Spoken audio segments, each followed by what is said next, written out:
Então, vamos lá? Vamos fazer a nossa correção de história agora, né? Hoje não tem Meet, nosso Meet é só segunda e quarta, tá? Então, vamos lá. Correção de história, eu fiz um questionáriozinho simples, fácil de responder com relação a... olhando lá nos livros, no livro, né? E a gente vai corrigir ele agora também, vou fazer do mesmo estilo, vou botar só a resposta. Será que essa marca da janela que também tá atrapalhando, eu vou acabar tirando esse papel. Peraí, eu acho que ficou pior com papel. Bom, eu acho que assim, de uma maneira ou de outra, ficou mais claro, né? Infelizmente, a gente não tem como resolver esse problema 100%, porque nós não estamos em um estúdio, né? Não é um estúdio de gravação.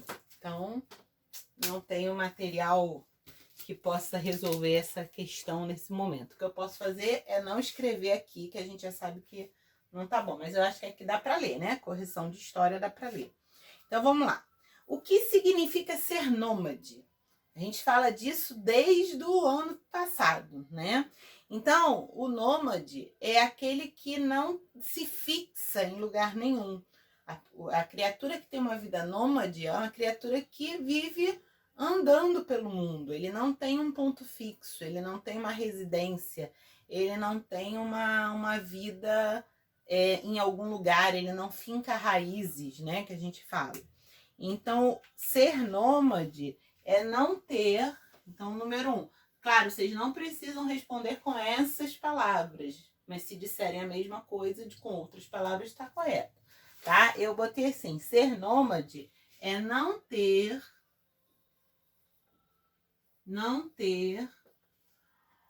um lugar fixo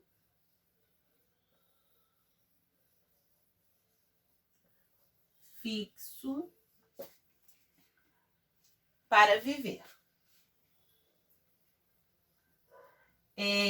Antigamente, lá na origem do homem, né, ele era nômade, ele não tinha um lugar fixo para viver, principalmente por conta dos perigos. Ele precisava se abrigar em lugares diferentes, porque os animais descobriam onde eles estavam, e por causa da alimentação, que eles viviam da caça e da pesca e da coleta, né? Então eu coletava as bananas aqui, até nascerem as bananas de novo, eu ia morrer de fome. Então eu tinha que andar para procurar alimentos.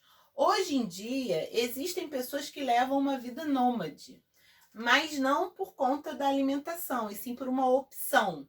Então, existem pessoas em vários lugares do mundo que não têm uma residência fixa, que vivem viajando, moram num trailer e aí andam de uma cidade para outra, ficam um tempo numa cidade, um tempo na outra, né? E escolheram viver a vida dessa forma. Mas naquela época, não. Naquela época não era uma opção. Eles realmente não tinham como se fixar por conta do perigo e da falta de alimentação. Então, vamos lá. Na número 2, então, ele vai perguntar como os homens nômades se alimentavam. Claro que é naquela época. Então, eles se alimentavam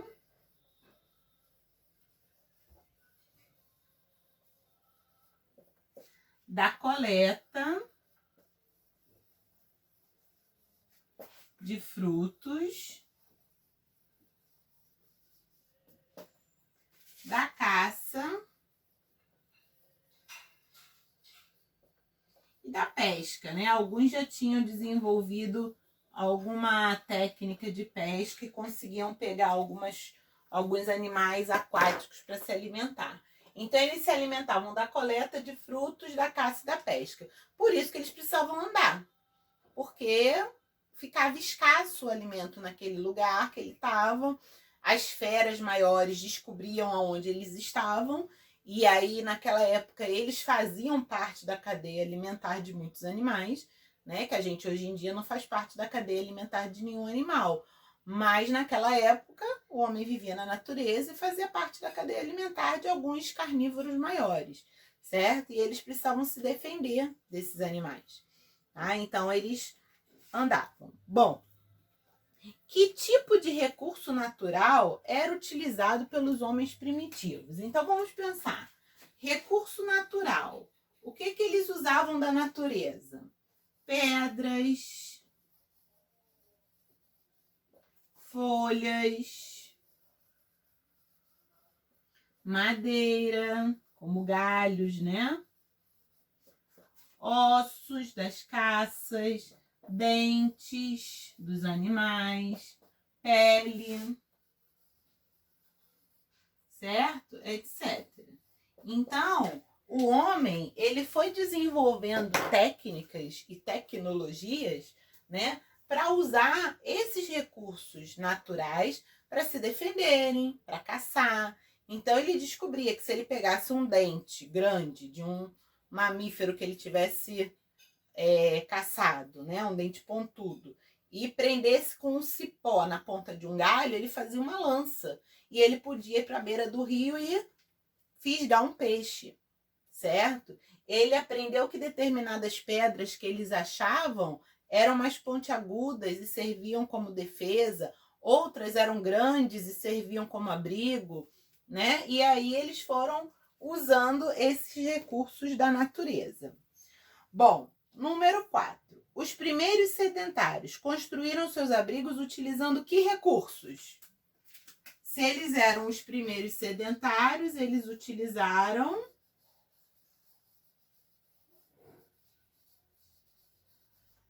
recursos da natureza.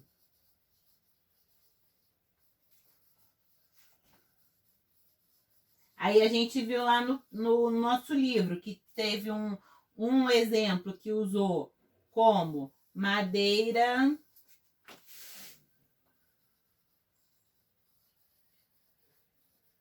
e folhas ou pedras, né?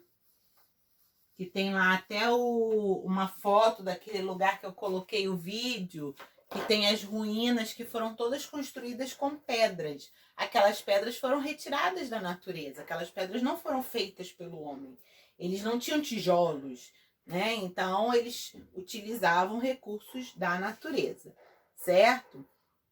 Vamos lá então, vou apagar o início ali para a gente poder botar número 5. O que podemos aprender? Ah, não, ainda falta aqui.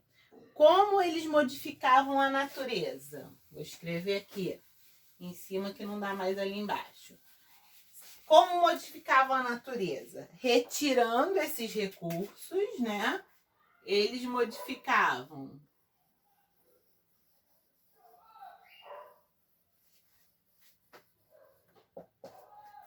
a natureza,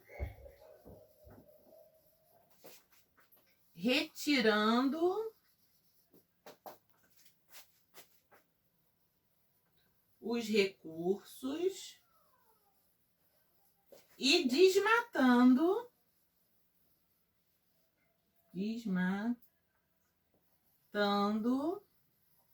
o local da construção. Porque a gente entende que até então toda a terra era cheia de planta, não tinha nenhuma construção, né? Então, eles precisavam limpar aquela região onde ia ser construído o abrigo e fazendo isso, eles tiravam aquelas espécies dali, fossem árvores grandes ou plantas menores, eles desmatavam o local para construção, certo? Então, agora sim, vamos para o 5. O que nós podemos aprender com as pinturas rupestres? O que as pinturas rupestres ensinam a gente? Primeiro eu tenho que saber o que são pinturas rupestres, né? Todo mundo sabe que pinturas rupestres são aqueles desenhos que foram encontrados dentro de cavernas em sítios arqueológicos e que são estudadas pelos arqueólogos e que mostram várias cenas, vários indícios a gente encontra ali para esse estudo da vida do homem pré-histórico, certo? Então, o que a gente pode aprender? A gente pode aprender, observando as pinturas rupestres, os hábitos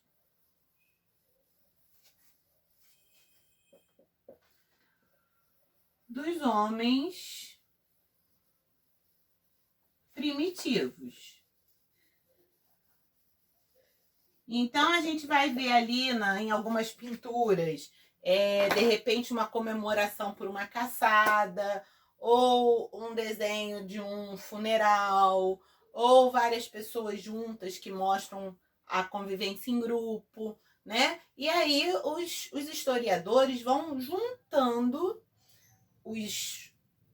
é como se fosse um quebra-cabeça. Eles vão juntando as peças. Eles pegam a pintura rupestre daquela época, com fóssil encontrado naquela época, com o local onde foi encontrado o fóssil, se tinha algum utensílio, se era só osso, se tinha ossos de animais, como eram os ossos, como eram os dentes desse crânio encontrado, e aí eles vão chegando à conclusão se aquele ser se alimentava de planta, se alimentava de carne, se eles viviam juntos, se eles viviam separados. Então, são indícios históricos muito importantes as pinturas rupestres.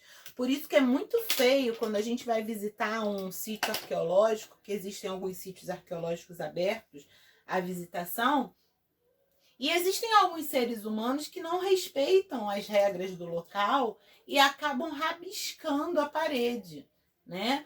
Nós não somos seres pré-históricos, nós vamos deixar os nossos indícios de outras formas.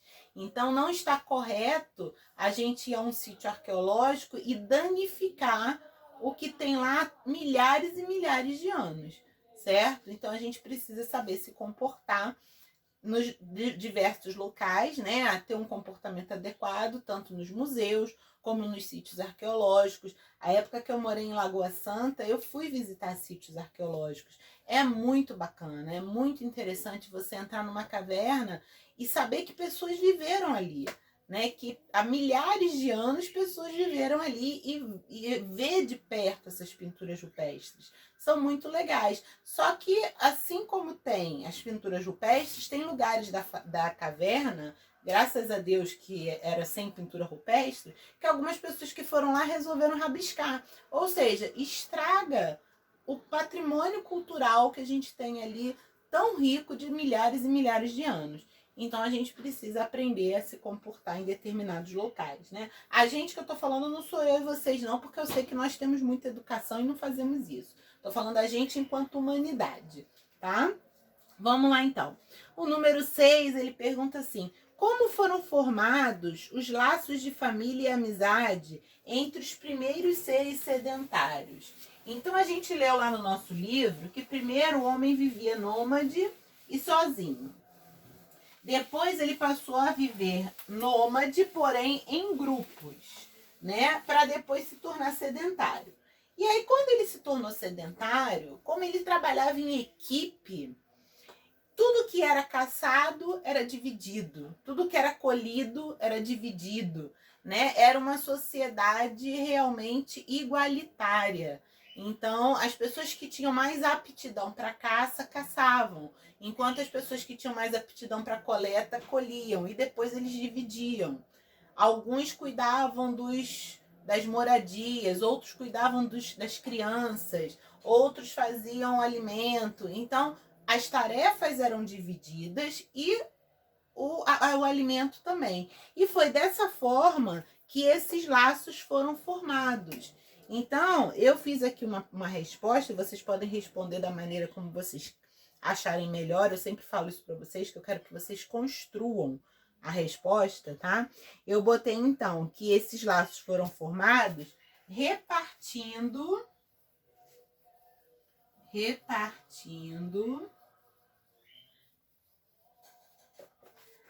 alimentos caçados e colhidos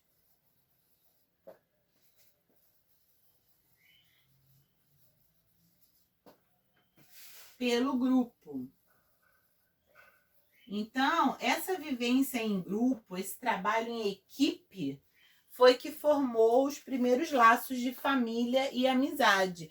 E até hoje, né, a gente pode dizer que família e amizade é isso, né? É a gente trabalhar em equipe e a gente dividir as nossas alegrias, as nossas tristezas, as nossas vitórias, né?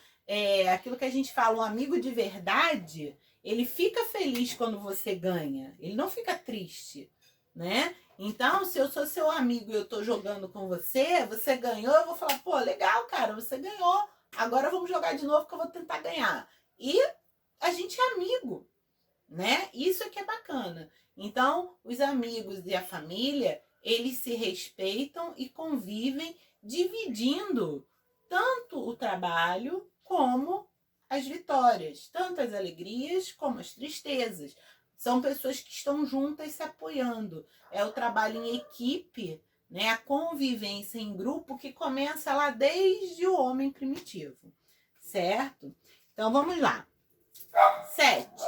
Qual a descoberta que permitiu o sedentarismo humano? A mais importante de todas, qual foi? Tantararã, já falamos muito sobre isso. O fogo. Ah, tia, mas a agricultura também. Também. Mas o fogo foi mais importante, principalmente por causa do aquecimento. Eles puderam ficar sedentários apesar da temperatura e por causa da defesa de outros animais, tá? Número 8. Vamos ver o número 8 qual é. Por que estas comunidades se formavam próximas aos rios? Vamos pensar. Por que elas estavam próximas aos rios? Primeiro, porque todo ser vivo precisa de água para viver. Ok, muito bem. Só que tinha mais. Tinha mais. Porque os homens nômades, eles bebiam água, mas eles andavam, né? Então, por que eles se fixaram próximo aos rios? Porque essas áreas, essas terras eram mais férteis.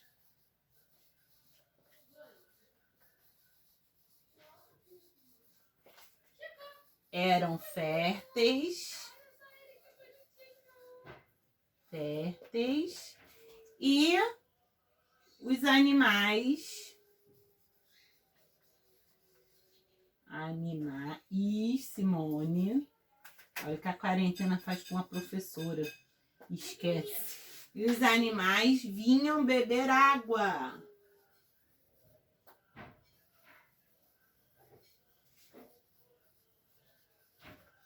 Facilitando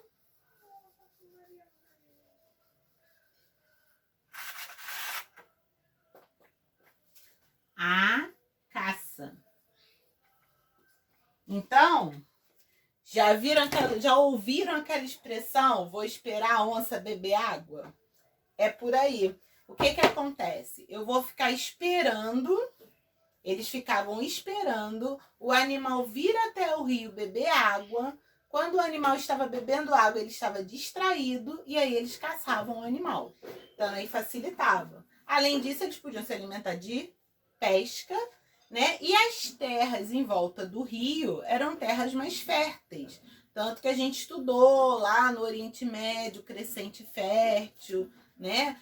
O rio Amazonas também tem o mesmo sistema do rio Nilo de enchente vazante. Então, a beira do rio fica cheia de matéria orgânica, que torna aquela terra muito fértil, muito produtiva para a agricultura. Então, esses eram os motivos mais fortes que levavam eles a montarem, né, esses locais de morada, a se fixarem próximo aos rios. Vamos lá que está quase acabando.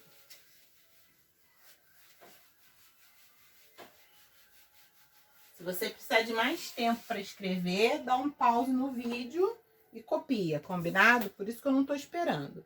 Vamos lá. Ué, cadê meu cão? O que eu fiz com minha caneta vermelha? Ah, tá aqui. Número 9. Que tipo de alimentos nós consumimos há milhares de anos? Está lá no mapa do livro. Tem vários alimentos lá e você pode pegar qualquer um. Mandioca, abacaxi, feijão, etc. Tem vários lá, vários elementos, é só olhar no mapa. Por que o local próximo aos rios no Oriente Médio foi nomeado de crescente fértil? Então, novamente, aquilo que a gente já falou, né? Esse local ali do crescente fértil ficava essa região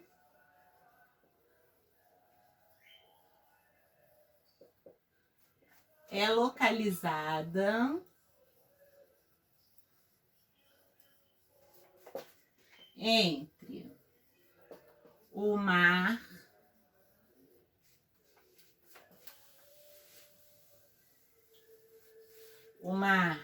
Mediterrâneo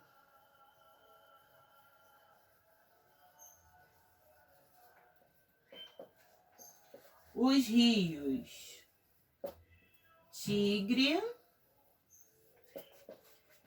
Eufrates e Jordão. E tem o formato